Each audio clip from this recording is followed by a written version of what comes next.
Hello and welcome to साइथमेटिक्स। मैं हूँ ऋतु गुप्ता और आज हम यहाँ कंटिन्यू कर रहे हैं क्लास 12 मैथ्स एनसीईआरटी का चैप्टर 5 कंटिन्यूटी एंड डिफरेंशिएबिलिटी, जिसमें हम पढ़ चुके हैं कि continuity of a function at A point इसका क्या मतलब है और कंटिन्यूस फंक्शन हम किसको कहते हैं, कैसे हम प्रूव कर सकते हैं कि ये फंक्शन कंटिन्यूस है, कैसे हम फाइंड कर सकते हैं कि इस फंक्शन में डिसकंटिन्यूटी के पॉइंट्स कौन कौन से हैं। ठीक है, ये सब हम पढ़ चुके हैं पिछले वीडियोस में। आज हम बात करने वाले हैं अलजेब्रा ऑफ कंटिन्यूस फंक्शंस के बारे में। तो क्या दिया है इसमें कि सपोज एफ एंड जी दो रियल फंक्शंस हैं, ठीक है, और ये दोनों कैसे फंक्शंस हैं, किसी पर्टिकुलर पॉइंट सी पर ये दोनों कंटिन्यूस हैं।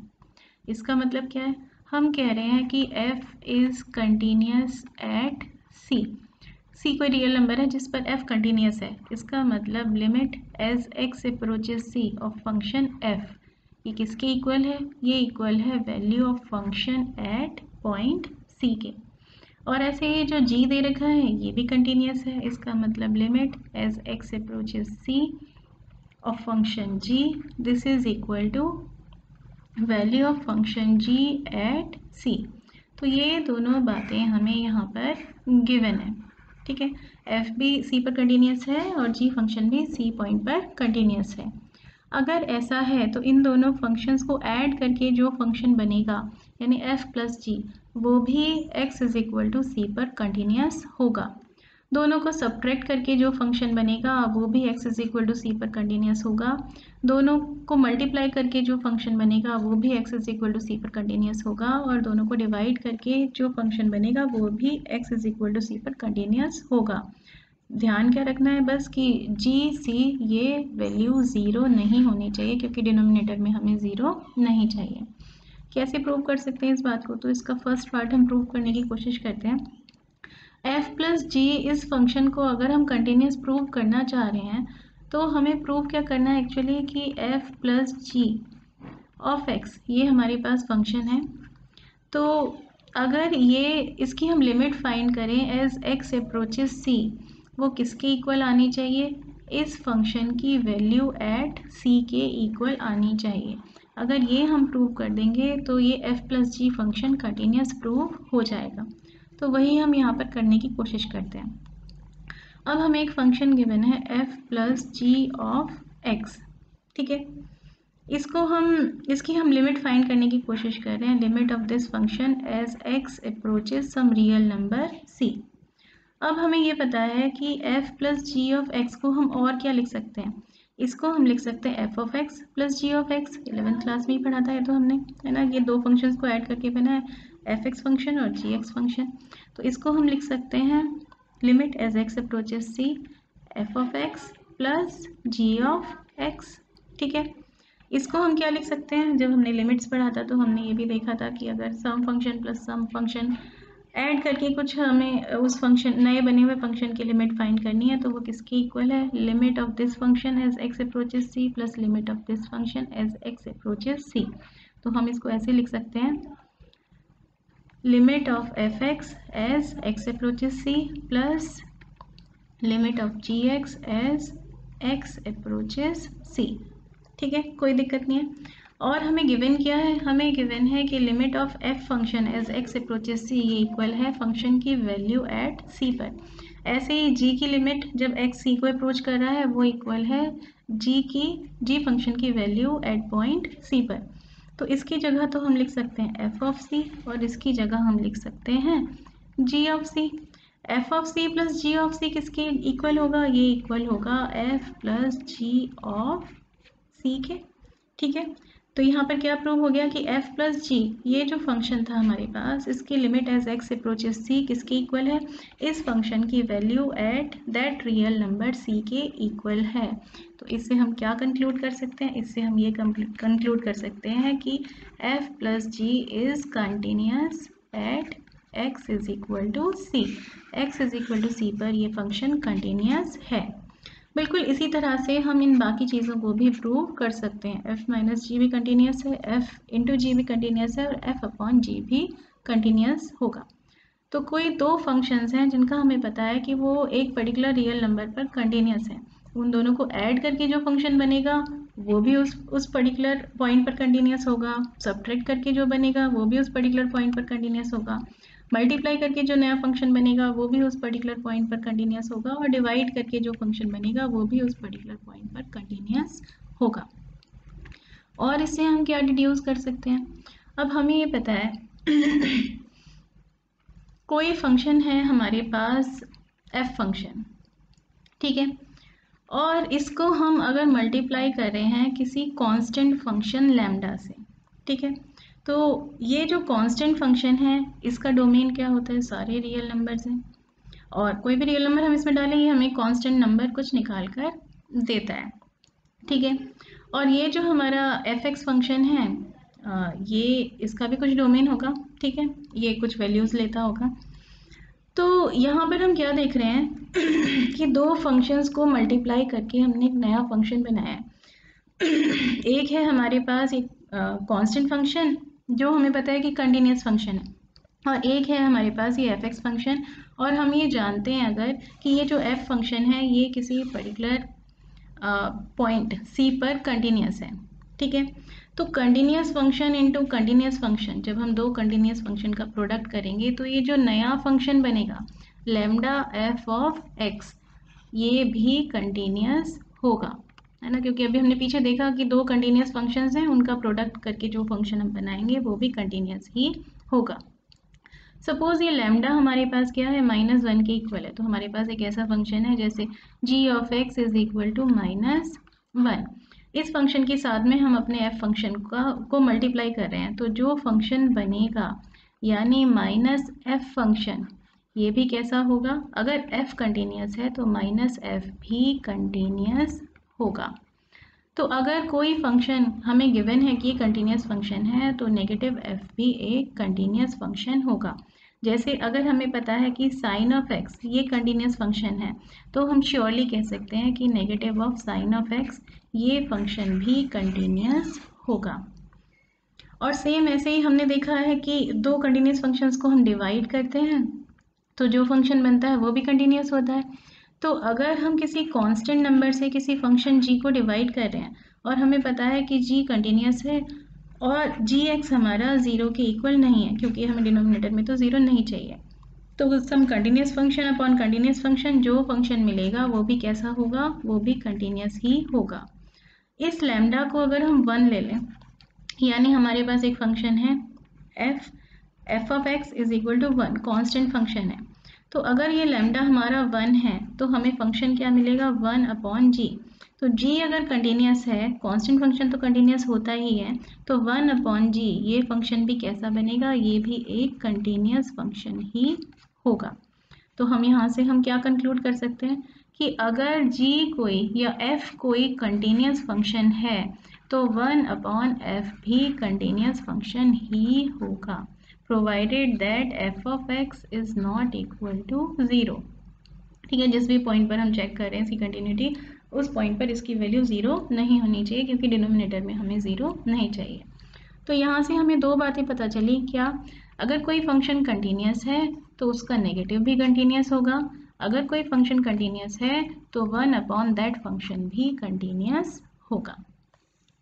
ठीक है, तो इन्हीं सारी बातों को यूज़ करके अब हम प्रूव करते हैं, कुछ क्वेश्चन सॉल्व करते हैं। एग्जाम्पल 16 क्या दे रखा है, prove that every rational function is continuous. हमें प्रूव करना है कि हर रैशनल फंक्शन कंटिन्यूस है। अब हमें पता है रैशनल फंक्शन वो किसके इक्वल होता है, some polynomial function upon some other polynomial function.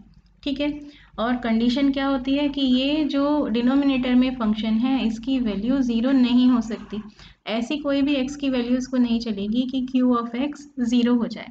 तो ये सारी वैल्यूज़ तो इसके डोमेन में प्रेजेंट ही नहीं है, वो इसके डोमेन से बाहर है। ठीक है, और ये px और ये qx ये कैसे फंक्शंस हैं, ये हैं पॉलिनोमियल फंक्शंस। और हमें क्या पता है, हमें ये पता है कि पॉलिनोमियल फंक्शंस अपने डोमेन में कैसे हैं, कैसे होते हैं, ये तो कंटिन्यूस होते हैं। तो f ऑफ x हमारे पास क्या आ गया, सम कंटिन्यूस फंक्शन अपॉन सम कंटिन्यूस फंक्शन। ठीक है, तो f ऑफ x के डोमेन में क्योंकि ऐसी सारी वैल्यूज तो प्रेजेंट ही नहीं है जो जिन पर ये q ऑफ x 0 हो रहा है, तो हम क्या कह सकते हैं कि f ऑफ x अपने डोमेन में हर वैल्यू पर कंटिन्यूस होगा, क्योंकि ये बना हुआ है सम कंटिन्यूस फंक्शन अपॉन सम कंटिन्यूस फंक्शन की फॉर्म में ये हमें दिखाई दे रहा है। और अभी हमने पीछे क्या देखा था, हमने देखा था कि अगर f और g कंटिन्यूस फंक्शंस हैं तो f अपॉन g भी कंटिन्यूस होता है। तो px हमें पता है कि ये क्या है, ये एक कंटिन्यूस फंक्शन है, कंटिन्यूस फंक्शन है, और qx ये भी एक कंटिन्यूस फंक्शन है। इसका मतलब क्या है, px अपॉन qx ये भी कैसा होगा, ये भी एक कंटिन्यूस फंक्शन होगा, यानी हमारा f ऑफ x भी एक कंटिन्यूस फंक्शन होगा। बस इसके डोमेन में वो सारी वैल्यूज़ नहीं होंगी जिन पर q ऑफ x 0 हो जाता है। एग्जाम्पल नंबर 17 को देखते हैं। Discuss the continuity of sine function.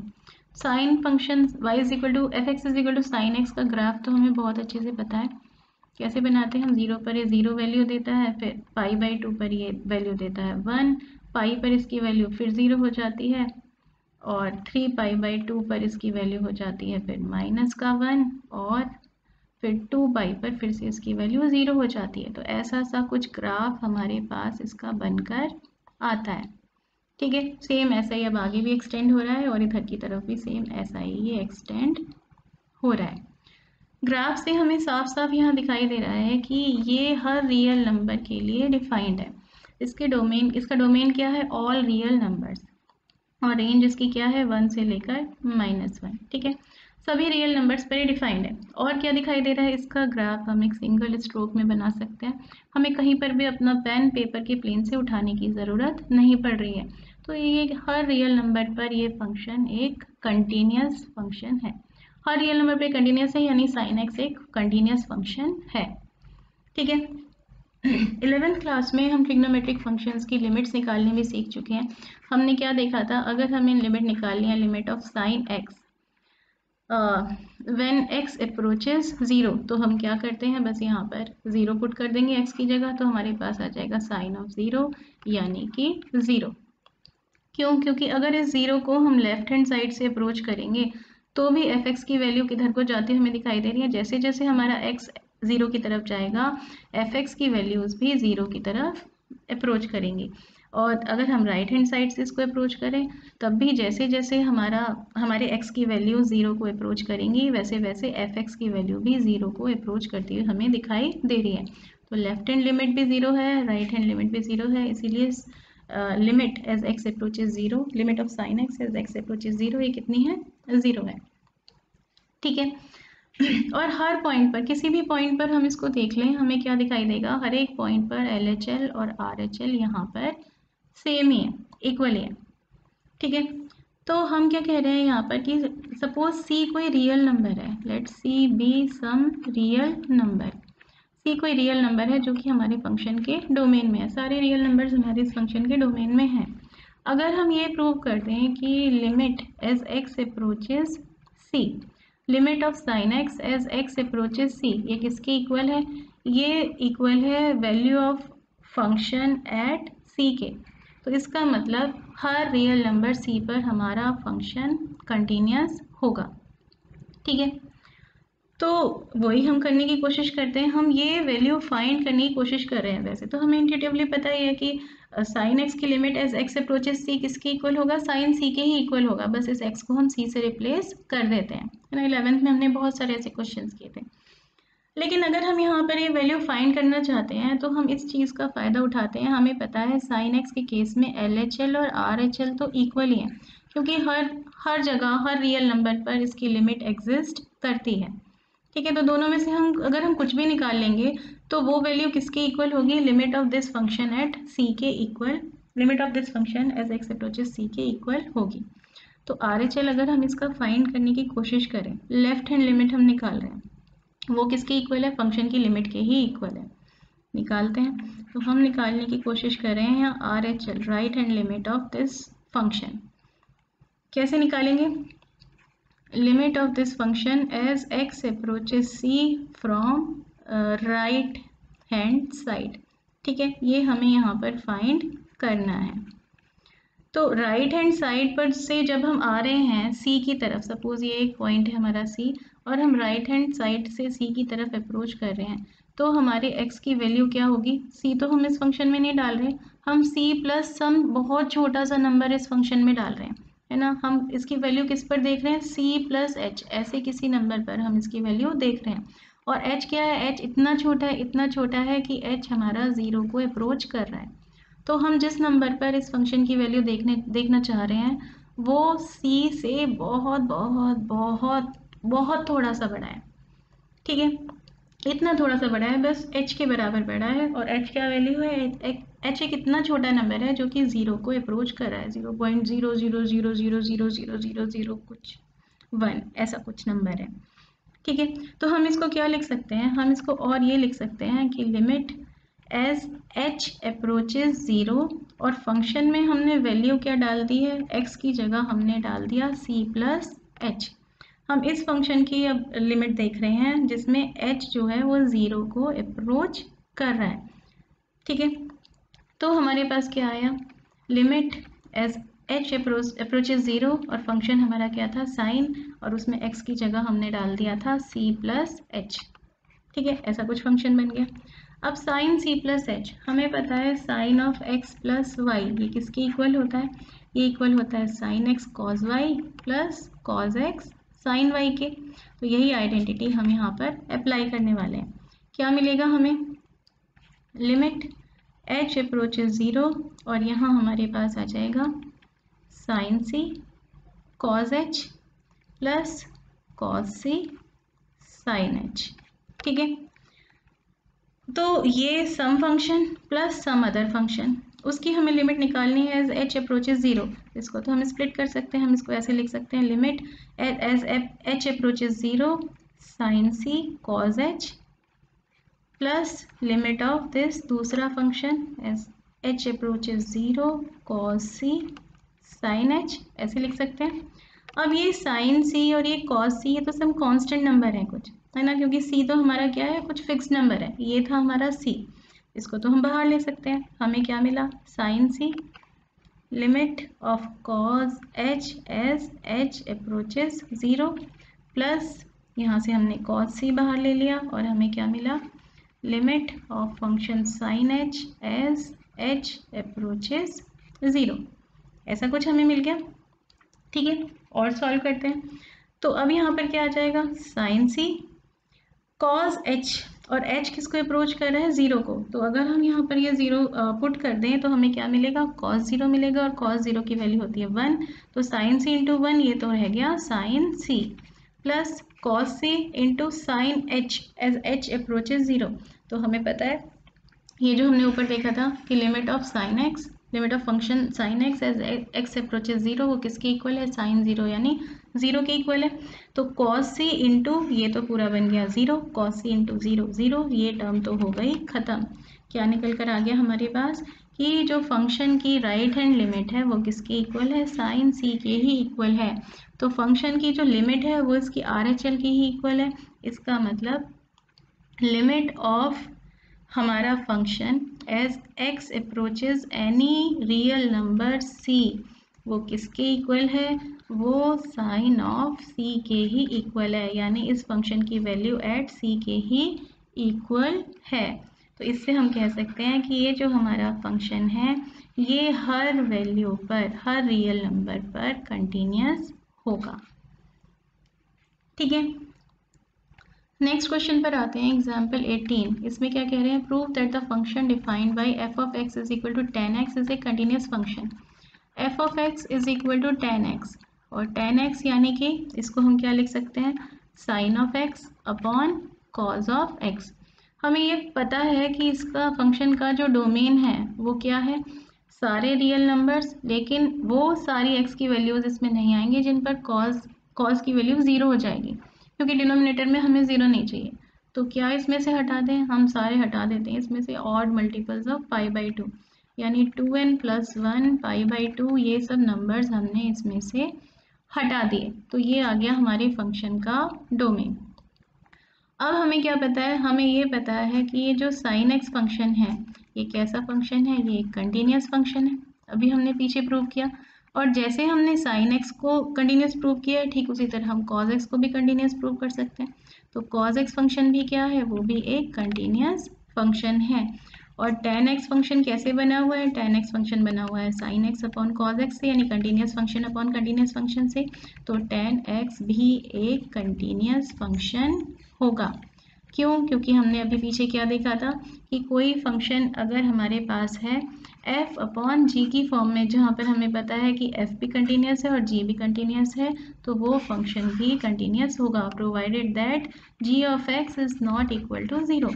तो जिन भी वैल्यूज़ पर ये हमारा डिनोमिनेटर 0 हो रहा था वो तो हमारे tan x के डोमेन में ही नहीं है, तो अपने डोमेन में हर वैल्यू पर ये फंक्शन कंटिन्यूस होगा, क्योंकि ये बना हुआ है some continuous function divided by some other continuous function से।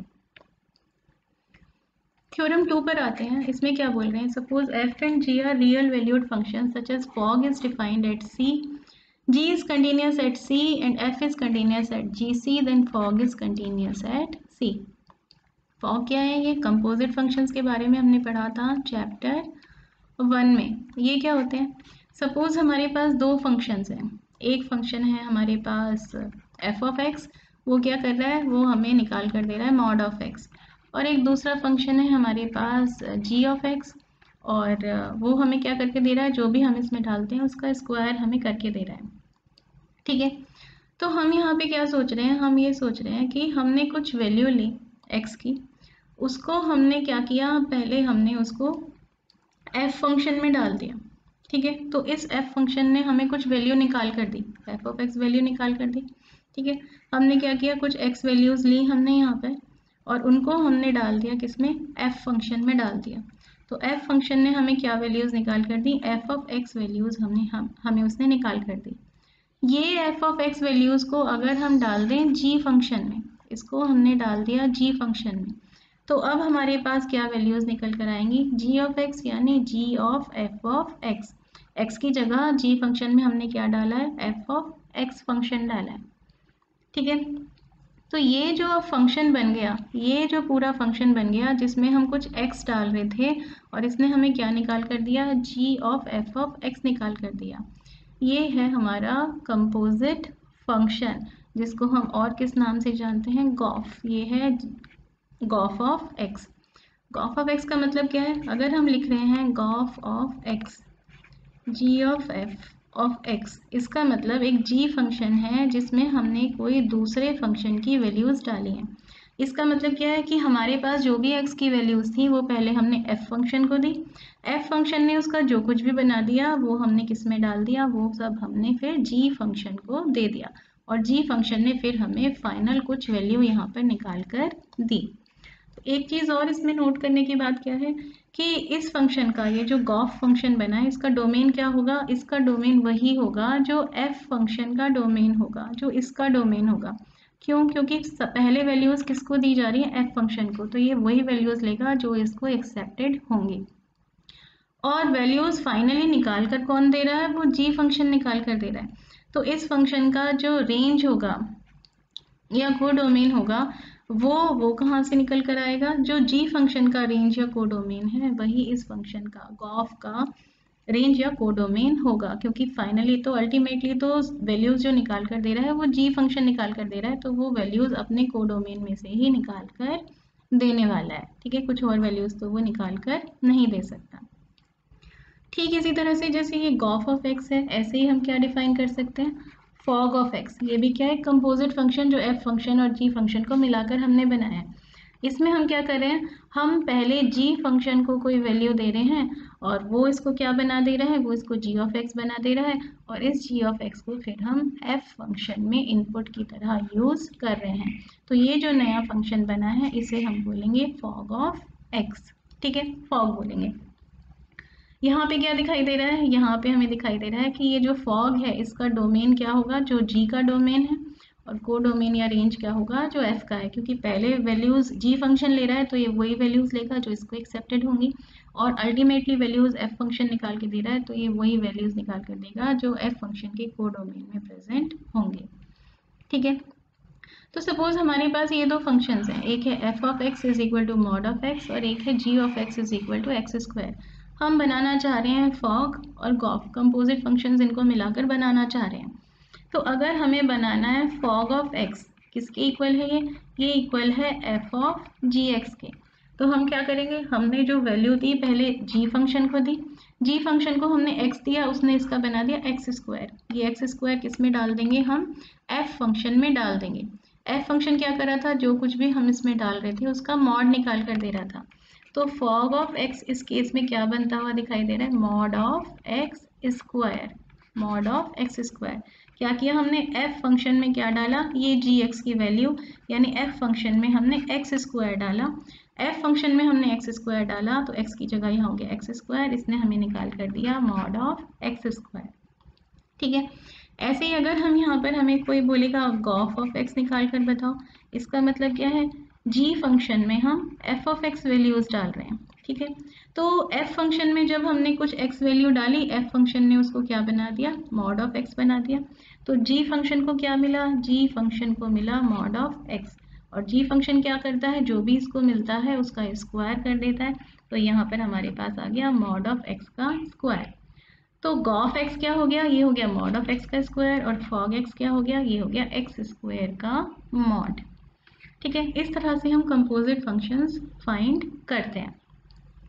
तो हमारी थ्योरम जो यहाँ पर है वो क्या कह रही है, वो ये कह रही है कि सपोज हमारे पास एक फंक्शन है फॉग, है ना, फॉग ऑफ एक्स, ये हमने एफ और जी फंक्शन की कंपोजिशन से बनाया हुआ है। ठीक है, मतलब क्या है, इसका एफ फंक्शन में हमने जी एक्स वैल्यूज डालकर ये फंक्शन बना रखा है। तो अगर जी फंक्शन कुछ पर्टिकुलर वैल्यू सी पर कंटिन्यूस है, जी अगर कंटिन्यूस है, G is continuous at some real number C. ठीक है, तो ये उस सी पर वैल्यू क्या दे रहा है, जी ऑफ सी। और ये जो हमारा एफ है, ये हमें पता है कि ये कंटिन्यूस है किस पर, एट जी ऑफ सी पर, जो भी वैल्यू इसको मिल रही है उस पर ये कंटिन्यूस है। तो फॉग भी कंटिन्यूस फंक्शन होगा। या अगर हम इसको शॉर्ट में बोलें, हम क्या कह सकते हैं, दो कंटिन्यूस फंक्शंस की कंपोजिशन से अगर हमने कोई फंक्शन बनाया है तो वो फंक्शन भी कंटिन्यूस फंक्शन होगा। कैसे, जैसे हमने अभी पीछे एग्जाम्पल देखा था, क्या देखा था हमने यहाँ पर कि एक फंक्शन हमने बनाया था फॉग, और ये हमारे पास फंक्शन क्या था, मॉड ऑफ एक्स स्क्वायर। किस किस से मिलकर बना है, ये इन दो फंक्शन से मिलकर बना है। एफ फंक्शन है मॉड ऑफ एक्स और जी फंक्शन है एक्स स्क्वायर। अब पीछे हमें पता है, हम क्वेश्चंस बहुत सारे जब सॉल्व कर चुके हैं, लास्ट वीडियोस में हमने देखा था मॉड ऑफ एक्स ये कैसा फंक्शन है, ये एक कंटिन्यूस फंक्शन है, अपने डोमेन में हर वैल्यू पर ये कंटिन्यूस है। और ऐसे एक्स स्क्वायर ये भी कैसा फंक्शन है, ये भी एक कंटिन्यूस फंक्शन है। तो हम श्योरली क्या कह सकते हैं कि ये जो फॉग फंक्शन हमारे पास बना है मॉड ऑफ एक्स स्क्वायर, ये भी कंटिन्यूस ही होगा। ऐसे ही गॉफ फंक्शन, क्योंकि ये दो कंटिन्यूस फंक्शंस की कंपोजिशन से बना है, तो ये गॉफ फंक्शन भी कैसा होगा, ये भी कंटिन्यूस ही होगा। अगर जी सी पर कंटिन्यूस है और एफ जी सी पर कंटिन्यूस है तो उनकी कंपोजिशन से बना हुआ फंक्शन भी सी पर कंटिन्यूस होगा। यानी जी अगर हर वैल्यू पर कंटिन्यूस है और एफ भी अपने डोमेन की हर वैल्यू पर कंटिन्यूस है, तो उनकी कंपोजिशन से बना हुआ फंक्शन भी हर वैल्यू पर कंटिन्यूस होगा। इसको यूज़ करते हैं क्वेश्चंस में तो और अच्छे से समझ में आएगा। ये क्या कह रहे हैं एग्जाम्पल 19 में, show that the function defined by sine of x square is a continuous function. हमें एक फंक्शन दे रखा है f of x is equal to sine of x square. अब साइन ऑफ एक्स फंक्शन तो हमने देखा था, लेकिन साइन ऑफ एक्स स्क्वायर क्या दिखाई दे रहा है कि कुछ तो साइन एक्स फंक्शन में यहाँ पर चेंज हुआ है, तो कुछ तो दो फंक्शंस को कंबाइन करके उनका ये फंक्शन बनाया गया है। तो सपोज हमारे पास एक जी फंक्शन है, वो क्या कर रहा है, जी फंक्शन हमें वैल्यू दे रहा है एक्स स्क्वायर, इसमें कुछ भी डालते हैं हम ये उसका स्क्वायर कर देता है। और एक एच फंक्शन हमारे पास है, वो किसके इक्वल है, वो इक्वल है साइन ऑफ एक्स के, उसमें जो भी हम डालते हैं वो हमें उसका साइन निकाल कर देता है। अगर इसकी हम कंपोजिशन बनाएं, हम क्या करें, साइन ऑफ एक्स फंक्शन में, इस फंक्शन में x की जगह अगर हम ये जी एक्स वैल्यू डाल दें तो हमें क्या मिलेगा, इन दोनों फंक्शंस का कंपोजिशन मिलेगा। क्या करना चाह रहे हैं, हम h फंक्शन में x की जगह जी एक्स वैल्यूज डाल रहे हैं, ये वैल्यूज डाल रहे हैं। ठीक है, यानी एच फंक्शन में हम क्या डाल रहे हैं, एच फंक्शन में हम एक्स की जगह एक्स स्क्वायर डाल रहे हैं। तो जो फंक्शन बन रहा है क्या नाम देंगे हम इसको, h o g of x, hog of x. ठीक है, ये फंक्शन बनेगा क्या, ये फंक्शन वही बनेगा जो हमारे पास ऊपर फंक्शन गिवन है, क्योंकि जी ऑफ एक्स क्या है, एक्स स्क्वायर। जब एक्स स्क्वायर को हम एच फंक्शन में डालेंगे, एच फंक्शन में हम डाल रहे हैं एक्स स्क्वायर, तो हमारे पास क्या करेगा, वो साइन ऑफ एक्स स्क्वायर हमें निकाल कर देगा। ठीक है, तो हमारा ये जो फंक्शन है एफ फंक्शन, ये हमें दिखाई दे रहा है, F function is a composition of, ये कंपोजिशन है किस किस की, दो फंक्शंस की, एक जी फंक्शन है और एक एच फंक्शन है जो हमने यहाँ पर लिखे हुए हैं। और हमें ये भी पता है, पीछे हम क्वेश्चंस में कर चुके हैं, कि जी जो है वो भी एक कंटिन्यूस फंक्शन है, एक्स स्क्वायर पॉलिनोमियल फंक्शन है, अपने डोमेन में कंटिन्यूस है, कंटिन्यूस फंक्शन है। और हमें ये भी पता है कि h f x is equal to sine x, ये भी कैसा फंक्शन है, ये भी अपने डोमेन में हर वैल्यू पर कंटिन्यूस है, तो ये भी एक कंटिन्यूस फंक्शन है। तो दो कंटिन्यूस फंक्शन की कंपोजिशन से बना हुआ फंक्शन हॉग ऑफ एक्स, ये भी कैसा होगा, ये भी एक कंटिन्यूस फंक्शन ही होगा। ये हमें पता चला अभी पीछे वाली थ्योरम से, ये भी एक कंटिन्यूस फंक्शन ही होगा। ठीक है, ऐसे ही देखते हैं यहाँ एग्जाम्पल 20, इसमें क्या बोल रहे हैं, show that the function f defined by, कुछ हमें अजीब सा फंक्शन दे रखा है, where x is any real number is a continuous function. तो इस फंक्शन को भी अगर हम प्रूव कर दें कि ये दो ऐसे फंक्शंस की कंपोजिशन है जो कंटिन्यूस फंक्शंस हैं, तो ये भी कंटिन्यूस होगा। अब हमें यहाँ पर क्या दिखाई दे रहा है, ये जो एफ ऑफ एक्स है, मॉड के अंदर कुछ कुछ वैल्यूज लिखी हुई हैं, 1 minus x plus mod x. तो एक फंक्शन तो हमारा ज़रूर मॉड फंक्शन है, तो सपोज ये जी एक्स फंक्शन हम ले लेते हैं मॉड ऑफ एक्स। ठीक है, अब इस मॉड ऑफ एक्स के अंदर हमें वैल्यू पर एक्स नहीं चाहिए, हमें क्या चाहिए, ये सारी वैल्यू चाहिए। ये सारी वैल्यू हमने लिए एक दूसरे फंक्शन से, एच एक्स नाम दे देते हैं उसको, वो किसकी इक्वल है, 1 minus x plus mod of x. ठीक है, यहाँ हमें क्या दिखाई दे रहा है कि अगर g फंक्शन में हम h ऑफ x ये वैल्यूज डाल देते हैं, यानी जी ओ एच ऑफ x, ये जो फंक्शन बन रहा है ये किसके इक्वल होगा, g फंक्शन में अगर हम डाल देंगे ये सारी values 1 minus x plus mod of x, तो ये g फंक्शन क्या करेगा, उस वैल्यू का मॉड हमें निकाल कर देगा।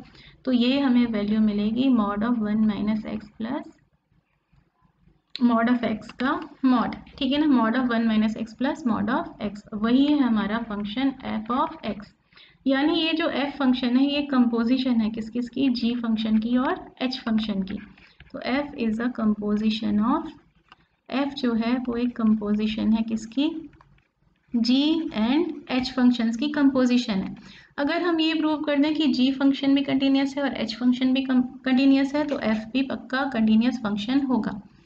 तो g फंक्शन तो क्या है, मॉड फंक्शन है, और हमें पीछे हम प्रूव कर चुके हैं कि मॉड फंक्शन इज कंटिन्यूस। तो g क्या है, g तो एक कंटिन्यूस फंक्शन है। ये हमें पता है कि मॉड फंक्शन कैसा फंक्शन होता है, ये तो कंटिन्यूस फंक्शन होता है, modulus function is a continuous function. ठीक है, h फंक्शन को अगर हम ध्यान से देखें तो ये जो h फंक्शन है ये किस किस से बना हुआ है, ये मिलकर बना हुआ है, एक पॉलिनोमियल फंक्शन है यहाँ पर, और उसमें हमने ऐड कर रखा है मॉड फंक्शन। ये है एक पॉलिनोमियल फंक्शन है, और उसमें हमने ऐड कर रखा है मॉड्यूलस फंक्शन। ठीक है, तो पॉलिनोमियल फंक्शन कैसे होते हैं, ये भी कंटिन्यूस होते हैं, मॉड्यूलस फंक्शन कैसा होता है, ये भी कंटिन्यूस होता है, ये सब हम पीछे देख चुके हैं। इसका मतलब क्या है, ये बना हुआ है ऐसे दो फंक्शंस को ऐड करके जो दोनों कंटिन्यूस हैं। ये है हमारे पास सम ऑफ टू कंटिन्यूस फंक्शंस, तो इसका मतलब ये फंक्शन भी कंटिन्यूस ही होगा। तो so H is a continuous function, H भी एक कंटिन्यूस फंक्शन होगा। जब हमने ये वीडियो स्टार्ट किया था वहीं हमने बात की थी कि अगर एफ और जी दो कंटिन्यूस फंक्शन है तो एफ प्लस जी ये फंक्शन भी कंटिन्यूस ही होगा। तो हमें क्या मिला, हमें यहाँ पर मिला कि ये जो एफ फंक्शन है ये जी और एच की कंपोजिशन है, जी भी एक कंटिन्यूस फंक्शन है और एच भी एक कंटिन्यूस फंक्शन है। तो जी और एच जब दोनों कंटिन्यूस है तो इनकी कंपोजिशन से बना हुआ फंक्शन भी कंटिन्यूस फंक्शन ही होगा। तो सो f is a continuous function, तो एफ भी एक कंटिन्यूस फंक्शन ही होगा, क्योंकि ये क्या है, ये है दो कंटिन्यूस फंक्शंस की कंपोजिशन। ठीक है, तो ये सारा अभी हमने जो कुछ भी पढ़ा है इस वीडियो में और इससे पहले वाले 2 वीडियोस में, ये सब क्या है, एक्सरसाइज 5.1 से पहले के कंसेप्ट्स हैं। तो ये जो कुछ भी हमने इस वीडियो में आज पढ़ा है, अगर आपको इसके नोट्स चाहिए तो वीडियो के नीचे जहाँ उसकी डिस्क्रिप्शन गिवन होती है वहाँ पर आप देखेंगे, आपको एक लिंक मिलेगा, उस लिंक को आप क्लिक करेंगे, वहाँ से आपको ये नोट्स मिल जाएंगे। मिलते हैं नेक्स्ट वीडियो में नेक्स्ट कंसेप्ट के साथ में, जो कि है डिफरेंशिएबिलिटी। तो तब तक के लिए बाय, टेक केयर।